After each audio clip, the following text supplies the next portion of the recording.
Assalamualaikum warahmatullahi wabarakatuh. Waalaikumsalam warahmatullahi Waalaikumsalam warahmatullahi wabarakatuh. Nah, sebelumnya, coba Ananda semua buka dulu untuk suara dan videonya. Selamat jumpa lagi dengan Bapak. Semangat pagi, tetap Ya. sehat, tetap kuat. Semangat pagi, Pak. Iya, sebelum belajar, berdoa dulu. Silakan Ananda Cecep untuk memimpin doa sebelum kita belajar. Iya, Pak. Teman-teman, sebelum kita belajar, marilah kita berdoa. Berdoa, mulai. Berdoa, selesai. Sudah, Terima Pak. kasih, Nah Cecep. Jadi kita harus ingat, doa itu merupakan senjata kita. Tidak ada manusia yang hebat kalau Allah tidak memudahkan. Mudah-mudahan pelajaran kali ini kita bermanfaat untuk kita di dunia maupun di akhirat. Nah, saat ini kita melakukan pembelajaran secara daring ya, karena sekolah belum dibuka, karena masih terjadi wabah atau pandemi corona. Tapi jangan khawatir, kita tetap masih bisa belajar walaupun masih tetap harus di rumah. Kita harus ingat jaga protokol kesehatan. Apa saja protokol kesehatan? Saya Pak, Iya, Saya, silakan. Pak. Nah, Arum, satu, cuci apa tangan, saja protokol sering-sering kesehatan? cuci tangan Pak. Betul. Nah, Arum pinter. Dan yang lain, apalagi? Pakai masker Pak. Betul. Kita harus selalu pakai masker jika keluar rumah. Dan terakhir, apa? Ada dua lagi tuh. Menjaga jarak Ada. Pak, menjaga Nah, jarak. itu jaga jarak, jangan dulu salaman. Kemudian, kalau kita keluar rumah, jangan lupa selalu bawa hand sanitizer. Untuk pembelajaran kali ini, Bapak lihat hadir semua. Jadi, Bapak ingatkan kembali bahwa pada pertemuan sebelumnya kita telah belajar tentang sumber daya alam. Hari ini kita akan belajar tema 4 berbagai pekerjaan, subtema 2 pekerjaan di sekitarku, pembelajaran 1 di fokus pembelajarannya adalah IPA dan IPS. Tujuan pembelajaran hari ini kita akan mempelajari dampak penggunaan teknologi bagi keberadaan sumber daya alam dan upaya yang dapat dilakukan untuk menjaga keseimbangan alam di laut serta jenis pekerjaan dalam suatu kegiatan ekonomi. Ada teknologi yang dimanfaatkan oleh nelayan. Salah satunya adalah kapal bermesin yang dilengkapi dengan GPS. Nah, GPS itu singkatan dari Global Positioning System. Alat ini digunakan untuk melacak keberadaan ikan di laut. Bapak akan ajak kalian untuk menonton dulu video ya. Silakan untuk dilihat. Ya, ini adalah video tentang sebuah teknologi, yaitu jaring kelelawar dan jaring Apollo sebagai teknologi yang ramah lingkungan. Setelah kalian tadi melihat video, kalian berdiskusi untuk mengerjakan LKPD atau lembar kerja peserta didik. Silahkan kalian diskusikan, isilah nama lengkap, kemudian isikan nomor absen, kemudian isi tanggal pengisian. Nah, ini untuk tanggal pengisian itu juga berfungsi untuk kehadiran kalian ya. Setelah itu, kalian bacalah materinya dengan seksama. Setelah baca materi, nanti ini ada 2 video yang bisa kalian tonton. Selain teknologi yang berdampak positif terhadap lingkungan, ada juga teknologi-teknologi yang berdampak negatif terhadap lingkungan. Nah, ini coba gambar apa ini? Gambar laut, Pak. Nah, Ada laut meledak itu Pak. Ledakan iya, air, Pak. betul. Ledakan air ini merupakan efek dari nelayan yang menangkap ikan dengan menggunakan teknologi juga. Jadi dengan teknologi ini, ikan itu bisa dapat dengan mudah. Coba analisis, apakah bom ikan selain menangkap ikan, apakah ada habitat lain yang rusak atau tidak? Ada, Ada Pak. Pak. Terumbu karangnya rusak Pak. Iya benar. Betul. Jadi bom ikan bisa kita kategorikan ke dalam teknologi tapi yang berdampak negatif. Nah, selain bom ikan, namanya pukat harimau. Anak-anak, bom ikan dan pukat harimau dilarang penggunaannya. Kenapa? Bom ikan dan pukat harimau menimbulkan dampak negatif terhadap lingkungan. Supaya keseimbangan alam terjaga, maka nelayan sebaiknya memperhatikan hal apa saja.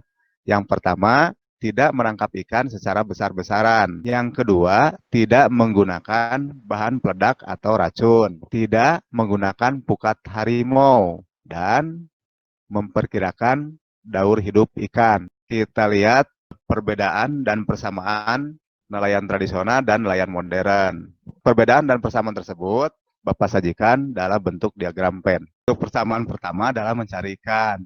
Terus persamaan yang kedua adalah menjual ikan untuk kebutuhan sehari-hari. Persamaan selanjutnya adalah mengandalkan perkiraan cuaca dan gelombang laut. Nah, kalau nelayan tradisional itu menggunakan perahu layar. Kalau nelayan modern menggunakan perahu bermesin karena itu memanfaatkan teknologi. Jadi dengan perahu bermesin, maka nelayan bisa bebas mencari ikan kapanpun dia mau. Jadi mau siang boleh, mau malam juga boleh. Kalau nelayan tradisional kan tadi harus malam berangkat teh. Kalau modern makan siang gitu, pulang malam. Jadi kalau nelayan tradisional mah kayak kelelawar gitu, malam-malam. Perbedaan yang berikutnya adalah kalau nelayan tradisional itu menggunakan peralatan tangkap sederhana, biasanya memakai jaring, pakai jaring. Jadi Kail, jaringnya biasa, pancing. nah bisa pakai kail, pakai pancing gitu. Bisa juga pakai jaring, tapi jaringnya yang kecil, sederhana. Jadi tidak Pakai sedikit ya Pak. betul, karena sesuai dengan alat yang digunakan.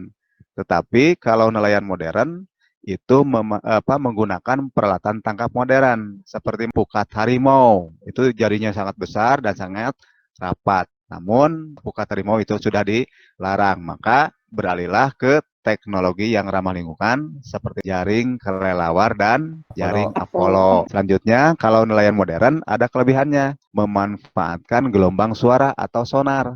Tadi yang dimaksud adalah GPS. Sampai di situ ada yang mau bertanya tidak? Paham Pak, insya Allah. Jadi teknologi itu betul sangat bermanfaat bagi manusia. Hampir seluruh aspek kehidupan manusia itu sudah dipengaruhi oleh teknologi. Bapak ingin kalian menganalisis dari video ini adalah tentang pekerjaan. Belum suaranya, tapi udah bergerak gambar. Di video tersebut dijelaskan berbagai pekerjaan. Nih, orang minum teh. Kita di rumah kan suka minum teh. Nah, itu minum teh. Kemudian kalau minum teh itu ada prosesnya dari perkebunan teh. Di situ orang yang pertama pasti ada yang tanam teh dulu di perkebunan. Nanti pucuk-pucuk teh itu diambil atau dipanen. Kemudian nanti diolah, dimasukin ke pabrik. Di pabriknya diolah. Kemudian di pabrik setelah diolah itu diangkut ke pasar atau ke toko-toko atau ke swalayan. Nah, baru dari swalayan ini kita beli, kita konsumsi di rumah. Nah, ini termasuk jenis kegiatan ekonomi. Nah, untuk yang pertama ini, nah di perkebunan teh, petani dan buruh teh itu termasuk ke dalam jenis kegiatan ekonomi pada produksi. Kemudian untuk tadi pengiriman barang dan juga di warung di tokonya itu masuk ke distribusi, dan terakhir kita minumnya di rumah itu termasuk konsumsi. Jadi simpulkan bahwa jenis pekerjaan itu ada yang termasuk produksi atau menghasilkan barang, ada yang termasuk distribusi atau menyalurkan barang, dan yang terakhir ada konsumsi. Coba kalian nanti berlatih, apalagi produk atau makanan yang kita makan ditelusuri dari mana asalnya. Nanti kelompokkan, nanti ada yang distribusi, ada yang produksi dan konsumsi. Nah, kegiatan tersebut dilakukan pada suatu barang yang kita gunakan sehari-hari. Kalau tadi contohnya misalnya teh. Dari pembelajaran tadi itu apakah sudah dipahami? Sudah, Ada yang mau Pak. sudah, Pak? Ada yang mau bertanya? Ya, kalau tidak ada yang bertanya, kita simpulkan pelajaran hari ini. Yang pertama, ada teknologi bernama GPS. Salah satunya merupakan teknologi yang digunakan oleh nelayan untuk melacak keberadaan ikan. Kemudian yang kedua, bom ikan dan pukat harimau dilarang penggunaannya karena menimbulkan dampak negatif terhadap lingkungan. Yang ketiga, sumber daya alam seharusnya dijaga dan dilestarikan keberadaannya. Coba yang terakhir, Bapak minta tolong Nagantini, apa yang terakhir? Bisa lihat? Jadi yang terakhir itu kegiatan ekonomi terdiri atas produksi, distribusi, dan konsumsi. Baiklah, untuk pelajaran hari ini sampai di situ. Kalian nanti akan Bapak bagikan untuk link evaluasi pembelajaran. Mudah-mudahan pembelajaran hari ini dapat bermanfaat bagi kita semua. Kita tutup pembelajaran hari ini dengan membaca hamdalah alhamdulillahirobbilalamin. Alhamdulillahirobbilalamin. Silakan. Terima kasih Pak Firman.